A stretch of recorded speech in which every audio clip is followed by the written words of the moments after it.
Nous sommes dans un équipement culturel, nous ne sommes pas seulement dans un jardin. Donc il a bien évidemment des objectifs pédagogiques et didactiques, pas simplement pour les établissements de l'enseignement, mais aussi pour tous les habitants du quartier et la population de Bordeaux en général.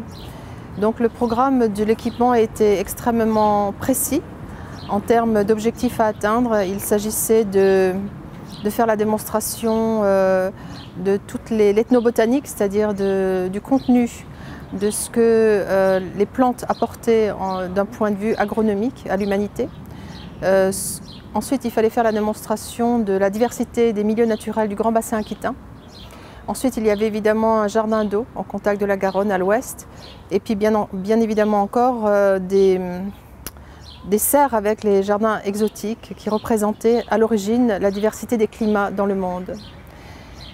Il était important pour moi en tant que paysagiste que nous ne soyons pas dans un registre de muséographie, c'est-à-dire comme dans les musées où les visiteurs se trouvent devant un objet et ne soient pas intimement liés au milieu qu'ils allaient visiter. Donc cette dimension de scénographie était essentielle en tant que paysagiste. Il fallait qu'on puisse y croire parce qu'au final le jardin est petit. Enfin, pour le paysage, le jardin est très petit. 5 hectares, c'est rien du tout. Il y avait au minimum 3 ou 4 thèmes.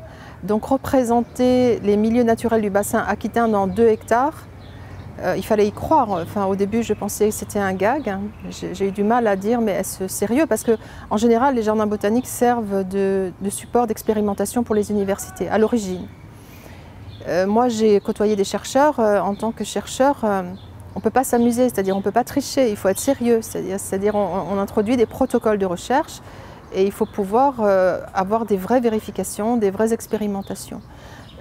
Le respect de cette dimension de rigueur intellectuelle était essentiel pour moi, mais surtout écarter la dimension muséographique. Il fallait vraiment qu'on soit dans un paysage.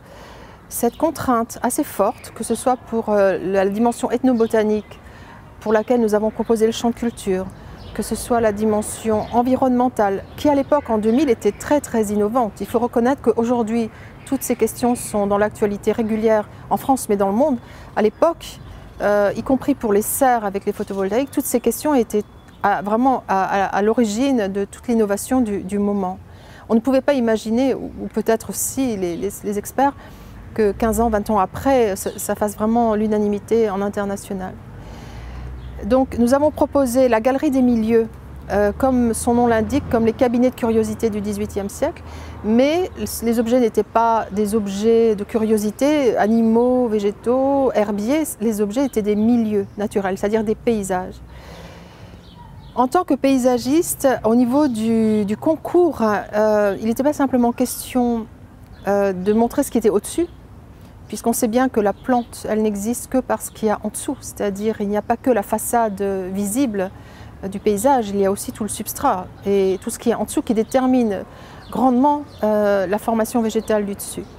Et nous avons dès le concours proposé des jardins hors sol, mais avec des techniques un peu plus simplifiées, on va dire un petit peu au moment du concours dans un esprit de représentation, avec au niveau du concours c'était des toiles de jute, pour montrer la relation entre la formation végétale et l'épaisseur de la géologie, du socle.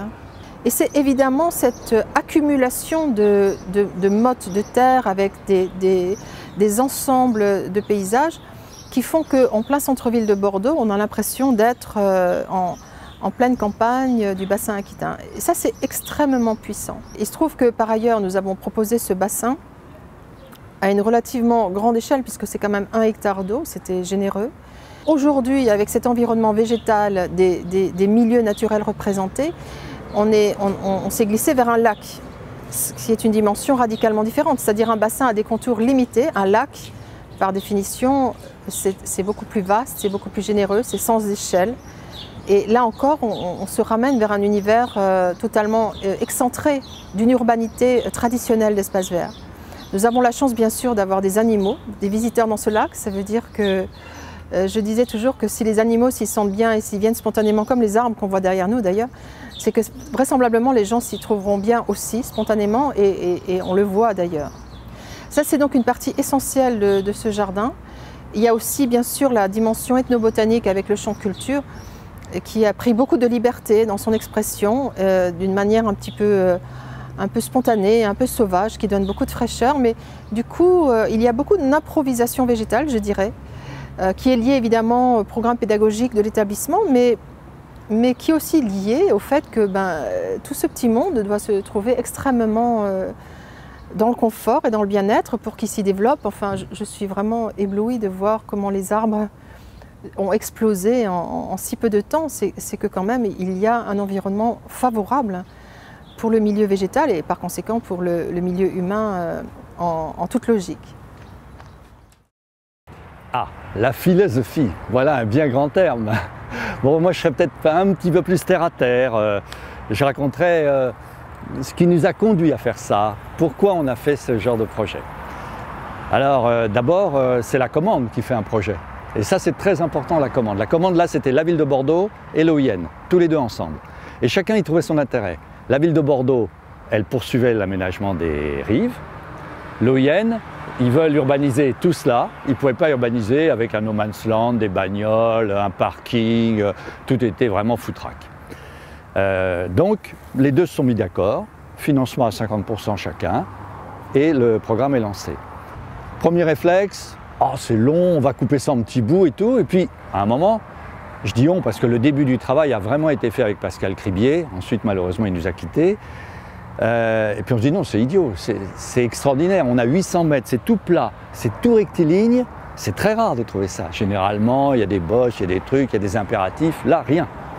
Donc on décide de faire une grande allée tout en longueur comme ça, bien horizontale, bien nette. Et là c'est peut-être un peu, vous demandiez la philosophie, c'est peut-être un peu notre philosophie, c'est de dire oui d'accord mais une grande allée c'est bien pour ceux qui aiment les grandes allées, mais ceux qui aiment les petites allées qui serpentent, ah ben tiens on va leur faire une petite allée qui serpente à côté. Alors on a fait la petite allée à côté qui serpente, qui a des caractéristiques complètement différentes. Autant celle-là elle est rectiligne, droite, toujours de la même largeur, bien horizontale, autant l'autre elle n'arrête pas de s'évaser, de se rétrécir, de tourner, de donner des points de vue et ainsi de suite. Et puis ensuite, on s'est intéressé aux pratiques.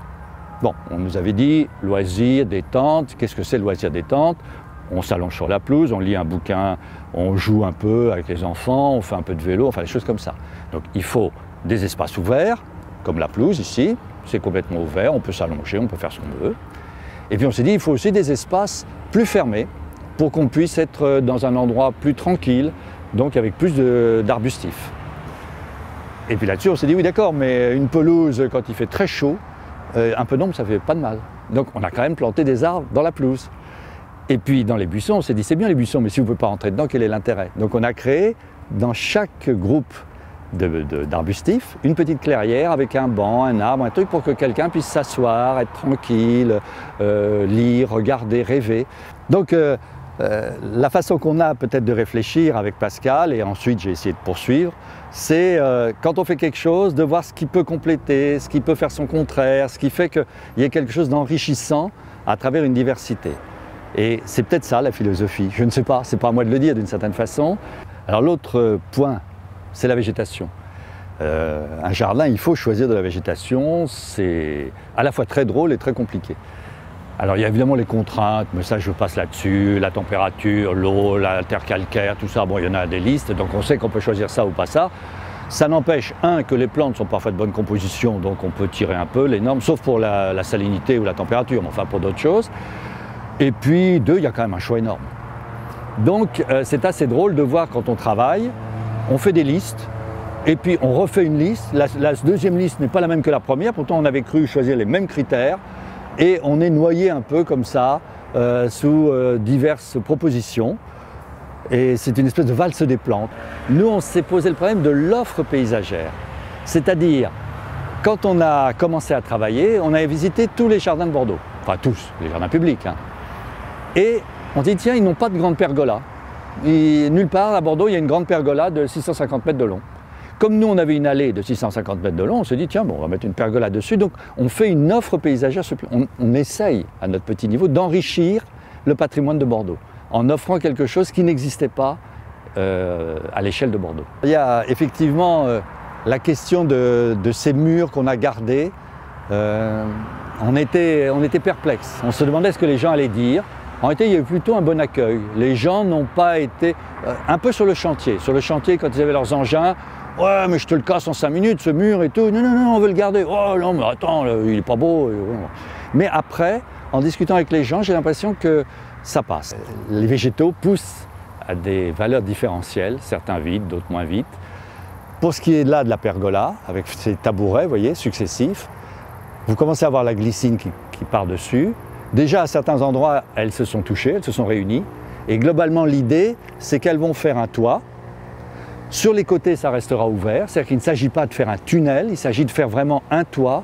Et même si c'était possible, c'est pour ça que les câbles ont été placés d'une certaine façon, avec une fente de lumière qui restera au centre.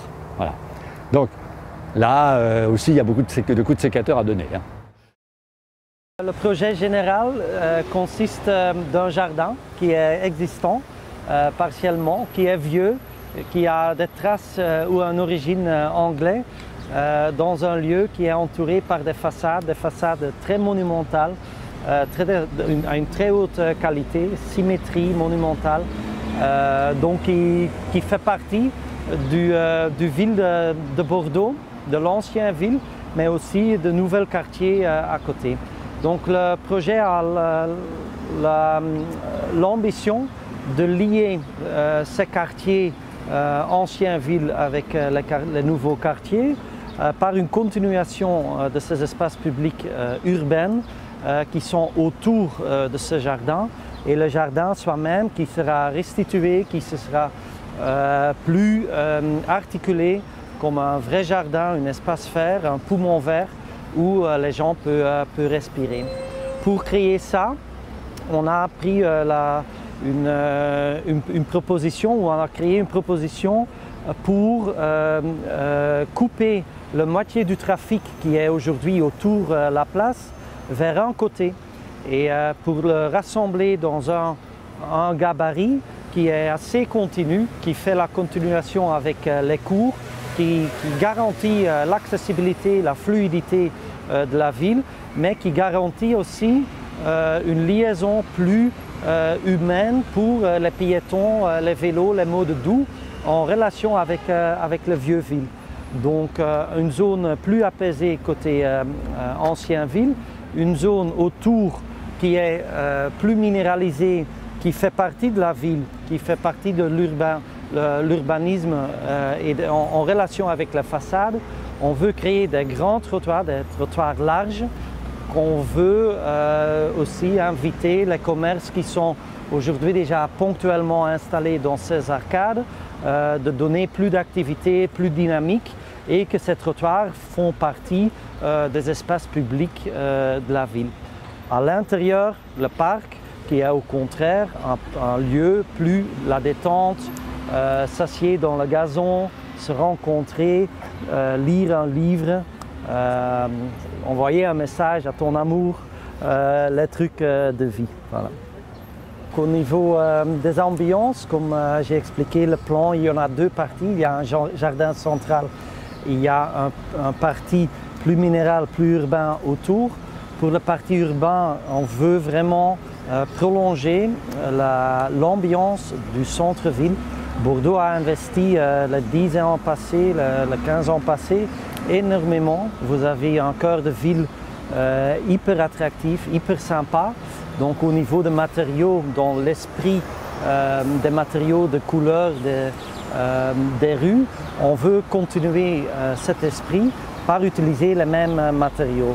Donc les façades du place sont déjà dans ce pierre calcaire qui fait votre ville.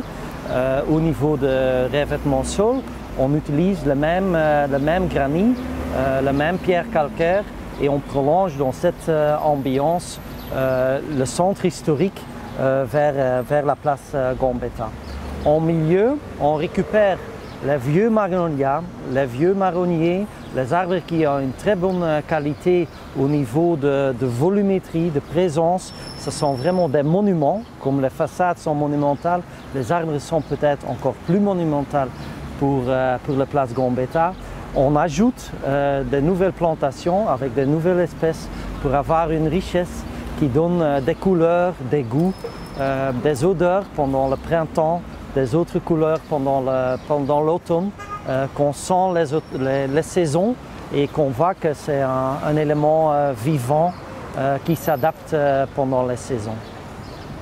La place Gambetta est un peu unique. On a découvert qu'il n'y a pas si beaucoup des endroits verts au niveau des espaces publics et surtout pas comme un jardin. Bien sûr, il y a quelque part plutôt, il y en a des allées qui sont alignées avec des arbres qui donnent la vie, mais la ville est très minérale, c'est très calcaire, c'est très jaune, c'est très joli. Bordeaux a son caractère là. Donc le vert est plutôt caché à l'intérieur des blocs, en arrière des bâtiments, donc c'est plus privatisé. Et la place Gambetta, c'est un lieu où ce jardin est optimal à l'ouverture. Il n'y a pas une grille qui est autour, ce n'est pas un parc fermé, ça fait 100%, ça se met 100% ouvert et s'inscrit dans l'espace public. Carbon-Blanc, c'est une commune qui est vraiment excentrée à l'est, au nord-est de la métropole bordelaise.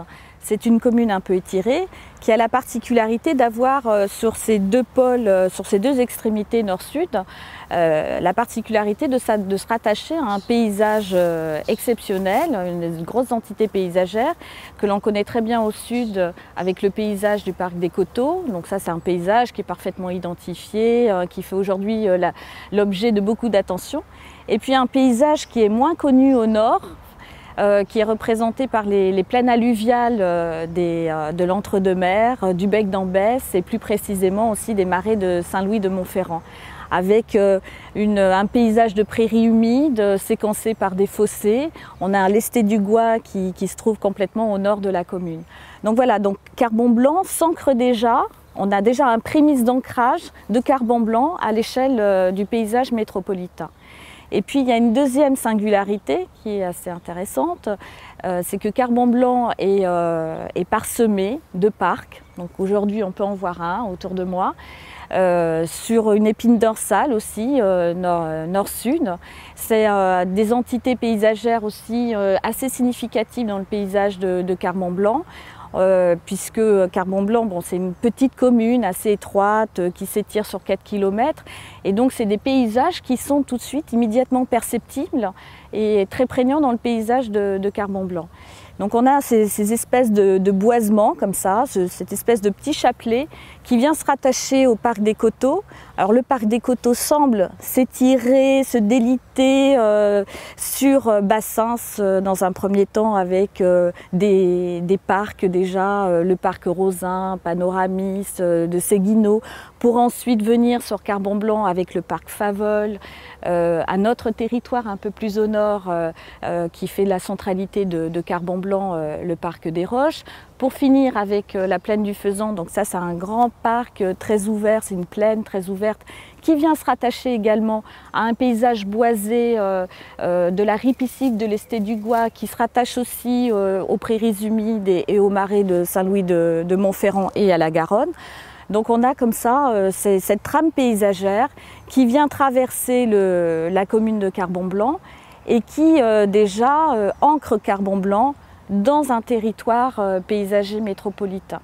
Donc le projet de paysage pour la commune de Carbon-Blanc, elle est assez évidente, sur le plan métropolitain, comment on rattache la commune.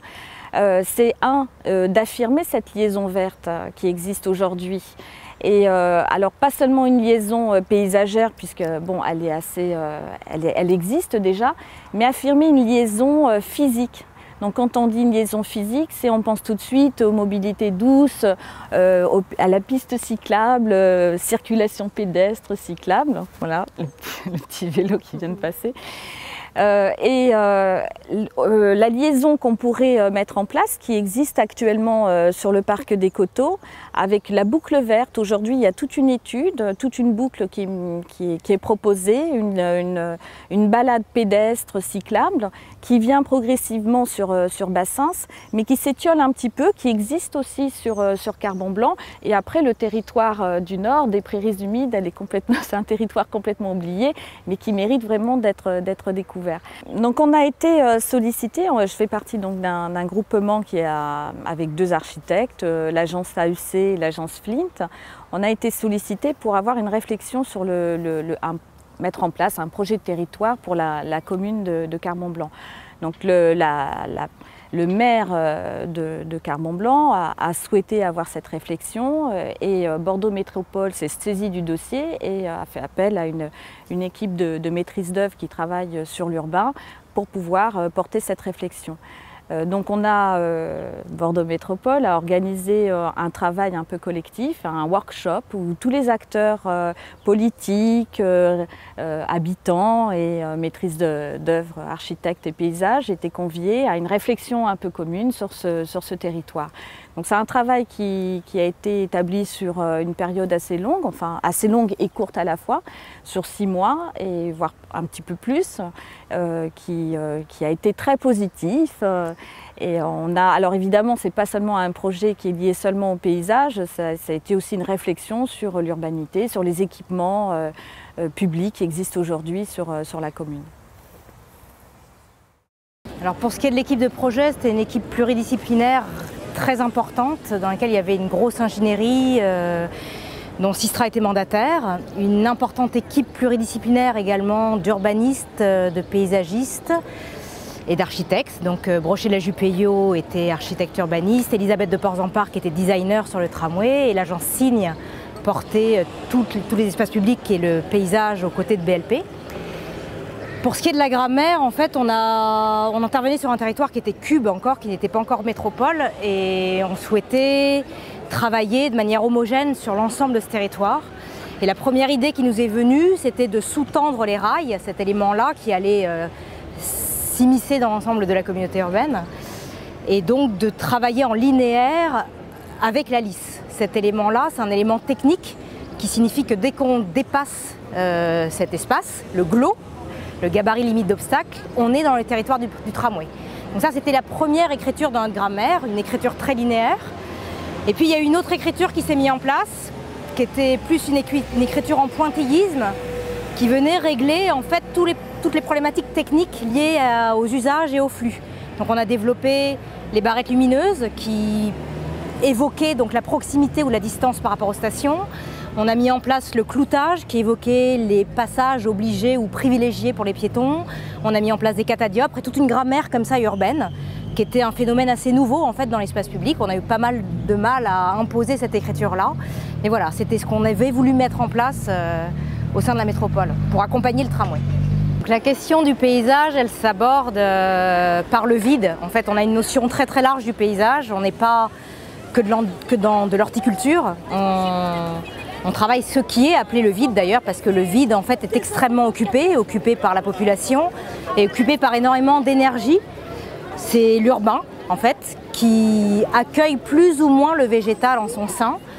Donc quand on introduit du paysage dans cet espace urbain, ou bien quand on est dans des ensembles constitués comme la place de la Comédie, il accompagne l'architecture, il accompagne ou il la magnifie.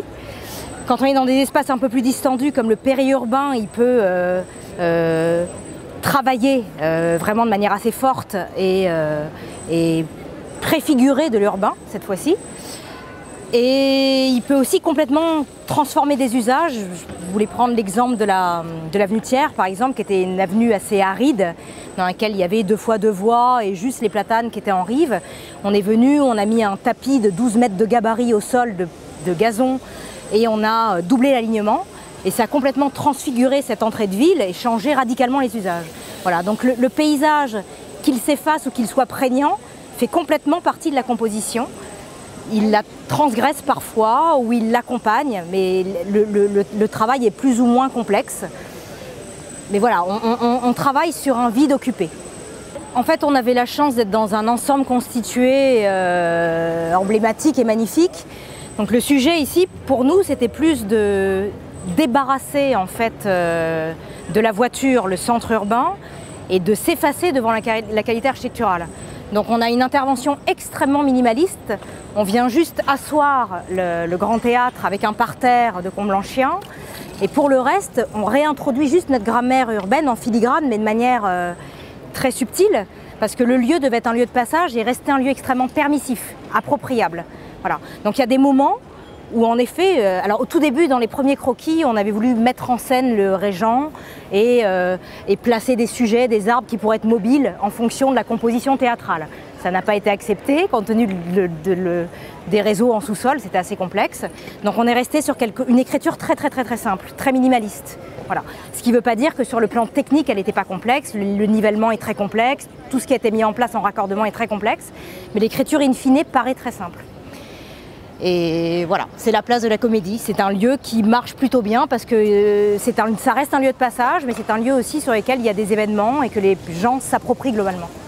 Le calpinage, donc pareil, on a essayé de chercher des pierres relativement sombres et noires pour s'articuler avec les autres voiries existantes et donc travailler la souture avec le reste de l'espace urbain. On a travaillé en effet, alors moi je voulais travailler sur des pierres beaucoup plus importantes en termes d'échelle, mais ça a été trop complexe avec les rails et c'était compliqué de trouver des pierres qui portaient une portance parce que la place est quand même exploitée par beaucoup de phénomènes circulatoires. Ça reste quand même une voie d'accès à tout ce qui est commercial pendant le matin. Donc c'est une autoroute le matin et c'est mis à disposition des piétons une fois que les usages commerciaux sont achevés. Pour parler un peu technique, le tramway a différents types de plateformes. Il peut être comme ici en site banalisé, ou en site propre, ou en site protégé, ce qui crée du coup des vitesses de déambulation dans la ville. Et voilà, et par rapport à ces vitesses-là, on gère l'accueil du piéton, l'accueil des modes actifs, des vélos, et l'accueil de la population pour l'appropriation de l'espace public. On parle souvent de Codéran, du territoire de Codéran et du territoire plus généralement au-delà des boulevards comme un territoire périurbain. Nous, on préfère parler de métropole horizontale.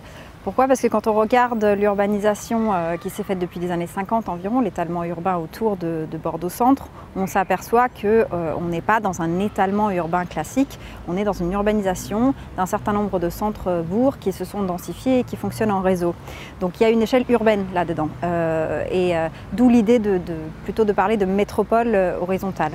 Alors, Codéran, je pense que c'est une illustration physique du paysage de la métropole horizontale, mais c'est aussi une illustration du style de vie que représente cette métropole-là. C'est-à-dire qu'on est dans quelque chose qui est un petit peu moins urbain et un petit peu plus vert, avec un petit peu plus de nature.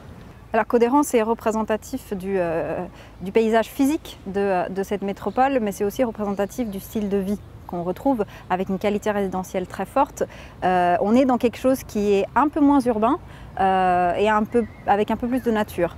Si on peut dire que Bordeaux c'est la ville de pierre, Codéran serait la ville jardin. Où on retrouve une présence de la nature plus forte, une qualité forte. Et ce qui est très intéressant à observer, c'est que tout le quartier de Codéran a été constitué à partir de désirs individuels. Et ces désirs individuels, ils étaient tellement forts qu'à la fin, le paysage, il déborde de partout. Il déborde sur la rue, il déborde chez le voisin. Et cette somme un peu de désirs individuels et de désirs de qualité résidentielle, à la fin, elle produit un paysage qui est très fort et qui est commun, qui est collectif et qui peut être regardé comme un ensemble. Et je pense que dans ce sens-là, Codéran, c'est un exemple très intéressant à regarder pour le reste de la métropole. On a commencé à travailler sur Codéran en 2013 avec Michel Corajou et Claire Corajou également. Et donc on a fait tout un plan guide pendant 2 ans, 2013 à 2014. Et quand on a commencé à travailler ensemble, les premières visites de quartier, les premières discussions qu'on a eues, on a très vite établi une sorte de méthodologie de travail très claire. On a décidé qu'on allait avoir une sorte de combat, entre guillemets, sur Codéran. Michel, lui, en tant que paysagiste, défendrait le paysage de Codéran et nous, Grau, on devait défendre l'environnement construit. Alors ça peut paraître très binaire comme réflexion. On a choisi de l'avoir aussi parce que Michel a une très grande sensibilité sur l'architecture. Il aimait l'architecture, il comprenait l'architecture. Et nous, Grau, je pense qu'on aime le paysage aussi. Donc forcément, on avait des compatibilités là-dessus. Mais on a choisi d'avoir cette méthodologie de travail très précise, justement pour essayer de mieux réunir le paysage et les formes bâties. On reproche souvent à Codéran les constructions nouvelles de détruire le paysage de la ville. Et alors, on peut dire que c'est en partie parfois vrai, mais il ne faut pas oublier non plus que c'est avec les constructions individuelles et aussi collectives que le paysage, ce paysage dont je parlais tout à l'heure, s'est construit. Donc il y a une vraie correspondance entre les deux, il y a une vraie relation et on a fait le choix dès le début, à partir d'une observation de l'existant, de les regarder ensemble. Et je pense que l'apport principal qu'a eu Michel sur Codérans et sur ce travail-là, je dirais que c'est son intransigeance aussi, dans les idées et dans la volonté de regarder le réel et de l'augmenter. Je suis obligée de parler un petit peu des balades qu'on a fait dans Codérans et qu'on avait fait avec Michel et avec les habitants au début, tout au début de la mission. C'était en 2013, on a fait plusieurs balades sur le quartier qui ont permis de voir et de comprendre un peu plus la complexité du territoire. Et je me souviens très bien de la première balade qu'on a fait, parce qu'il pleuvait des cordes, mais vraiment, il faisait un temps absolument affreux. On a commencé une balade à l'école Poincaré, on s'est promené dans le quartier tout autour et on est tombé sur une petite fontaine qui est cachée dans la rue Cyrano. C'est une parcelle publique et on faisait cette balade avec les habitants et il y avait beaucoup d'habitants qui ne connaissaient pas cette fontaine. Ça s'appelle la Clairefontaine, tout petit endroit magnifique, absolument caché. Et je pense que ce moment-là était un moment assez remarquable de toute l'étude. Il y en a eu d'autres, mais parce que, on se rend compte que c'est un territoire encore méconnu aussi, même par les habitants propres, c'est-à-dire qu'il y a beaucoup de choses à découvrir.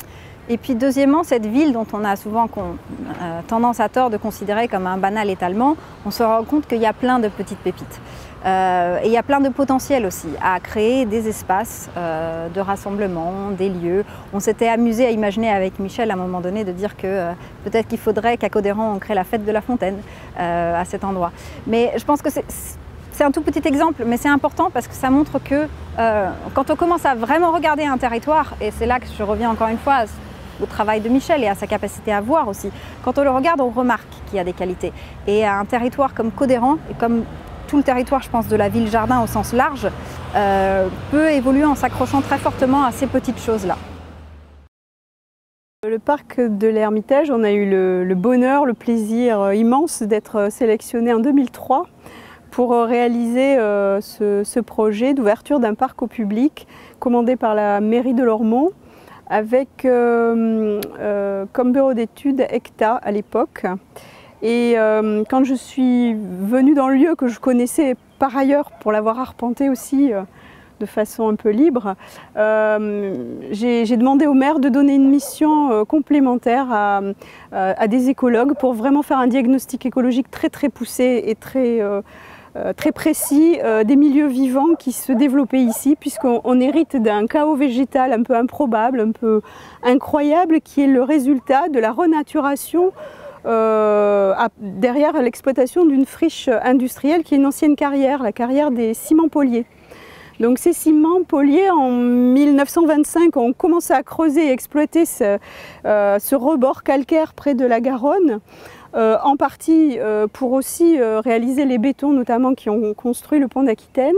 Et l'exploitation de la carrière a duré de 1925 à 1975 à peu près, date à laquelle la carrière les ciments poliers ont abandonné le site.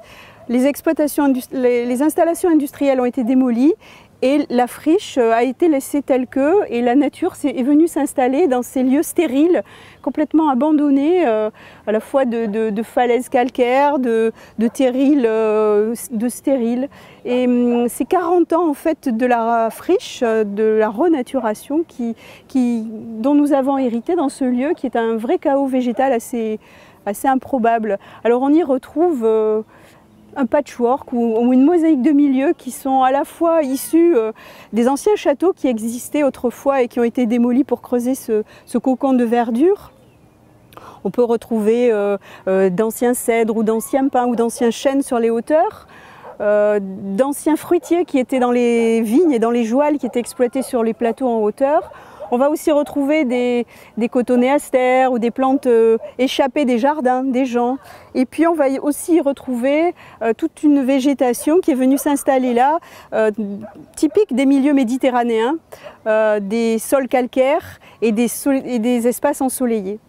Et donc on a fait cet inventaire très précis de tous ces milieux pour proposer une immersion, une descente dans cet univers particulier, dans ce paysage, ce chaos végétal, par une descente qui traverse la diversité de ces milieux et de ces espaces et qui propose une expérience, une immersion dans la nature, une expérience sensorielle particulière qui est en lien avec la beauté de ces paysages sur les hauteurs, de ces belvédères, mais aussi de ces points de vue.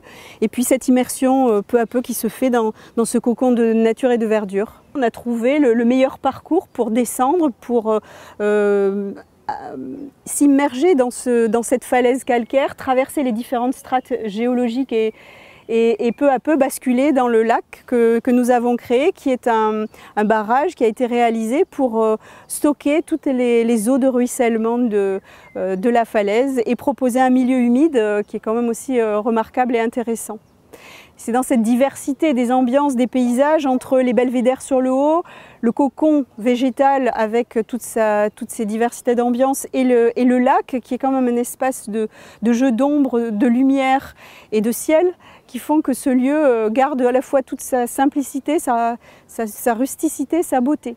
L'idée c'était que quand même tous les habitants s'approprient ce lieu qui est très simple et très rustique et très brut aussi. C'est ça qui en fait que c'est un lieu de liberté, qu'on peut retrouver des gens qui pique-niquent, le nuage qui est là et qui abrite de la villégiature gratuite.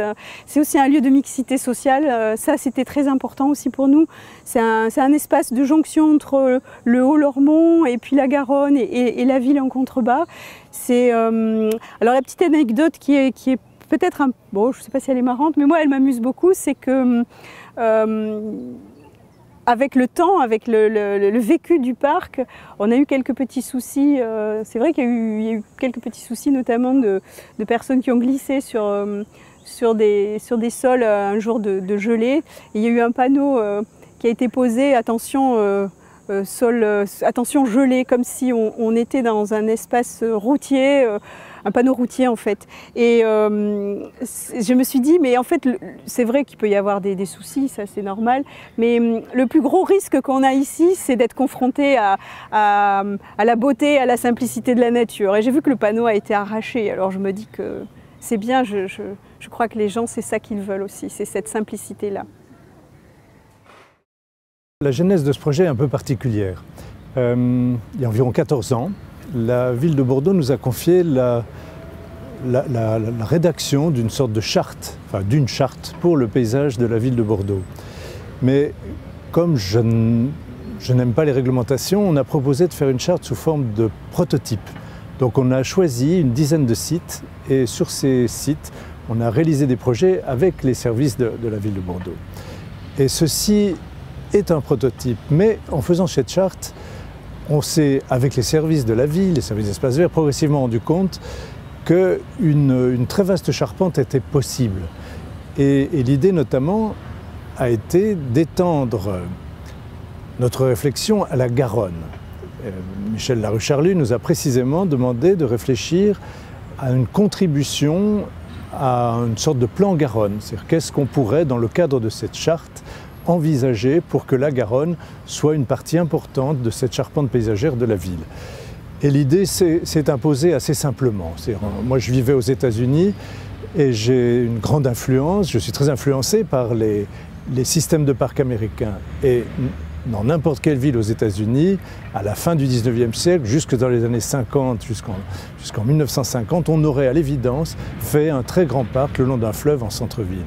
Et c'est donc l'idée qui s'est imposée et qu'on a proposée au maire, qu'il a acceptée. Et il faut bien dire que c'est une genèse très particulière, c'est-à-dire c'est une vision à l'échelle de la géographie naturelle, un système de parc qui s'impose à un centre-ville et qui s'impose à une vision urbanistique qui précédait. C'est-à-dire ces terrains étaient constructibles, il y aurait dû avoir, là nous nous trouvons, un quartier, et plutôt qu'un quartier, c'est un parc qui a été imaginé, qui va donner d'ailleurs une valeur évidente au quartier à l'arrière. Donc cette genèse est à la fois empirique, c'est-à-dire dans le cadre d'une charte, dans le cadre de prototypes, ceci était pratiquement un petit prototype, et ce prototype s'est étendu avec cette évidence que la géographie naturelle s'imposait sur les rives d'un fleuve en centre-ville, même au XXIe siècle.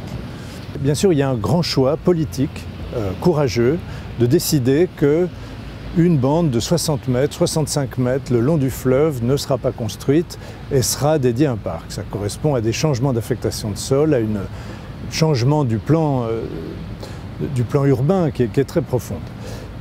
Bien entendu, les terrains s'achètent et se libèrent progressivement. Il y avait ici des occupations temporaires et c'est donc un parc qui, dans son essence, s'installe avec le temps et progressivement. Et de fait, l'écriture de ce parc n'est pas banale. C'est tout à fait un mode de substitution progressive, c'est une transformation progressive de parcelles industrielles, autrefois agricoles, vers un parc d'agrément.